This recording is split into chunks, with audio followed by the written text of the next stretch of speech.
बचाना है, चिट्टे को मिटाना है, देश को बचाना है, चिट्टे का खिताब, देश का गद्दार, चिट्टे का खिताब, देश का गद्दार, देश का गद्दार,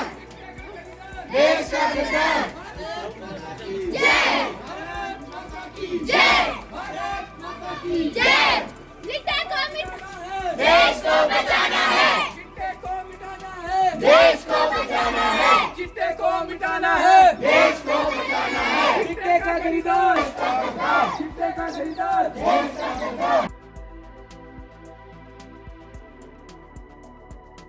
16 वर्ष की आयु का था 86 में, तब से लेकर टिल डेट हम उन्हीं जगह जुड़े रहे हैं जहाँ का इतिहास पढ़कर एक हर भारतीय का जो खून है उबाल खा जाता है। वो इसलिए बोल रहा हूँ कि मैं एनसीसी का सी सर्टिफिकेट होल्डर होने के नाते, एनएसएस का वॉलंटियर होने के नाते और वर्ल्ड की सबसे बड़ी सामाजिक संगठन संस्था का एक प्रबुद्ध कार्यकर्ता होने के नाते और उसके पश्चात एक शिक्षक होने के नाते जो मैंने अनुभव किया कि हमारे मैक्सिमम देश में ये बताया जाता है कि हम 250 साल की गुलामी के बाद आज़ाद हुए।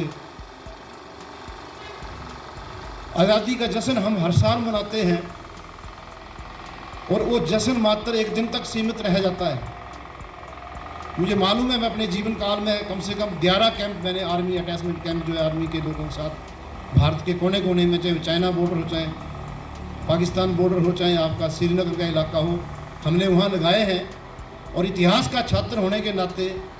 इतिहास हमने पढ़ा है। तो कुछ एक चीज़ें मैं आपके समक्ष लाऊंगा कि 250 साल की गुलामी नहीं, हमारी कमजोरियों और कट्टरता और रूढ़िवादिता के कारण लगभग 950 साल की गुलामी हम लोगों ने झेली। वही भारत जो एक विश्व गुरु हुआ करता था, जिस भारत में 10,000 20,000 से ज़्यादा विश्व भर के देशों के लोग शिक्षा ग्रहण करने आते थे, जहाँ 2,000 3,000 से ज़्यादा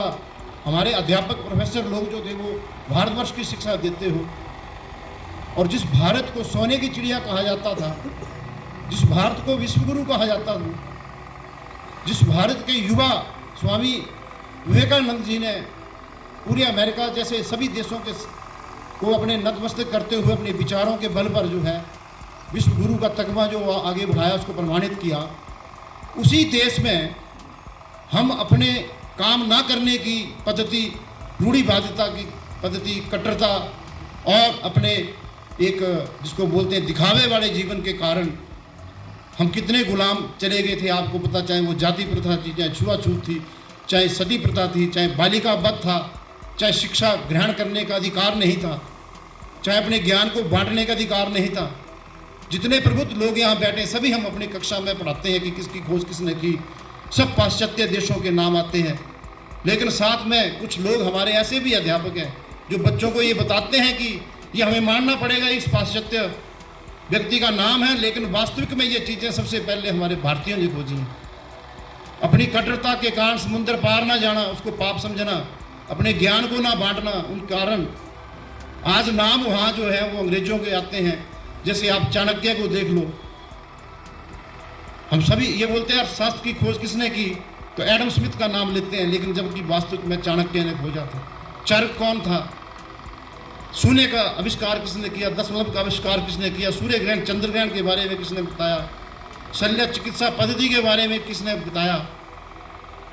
तो ये सारी चीज़ें भारतीयों ने विश्व को दी, लेकिन नाम उनका आया, कारण ये कहा कि हमारी इसमें कमियां रही।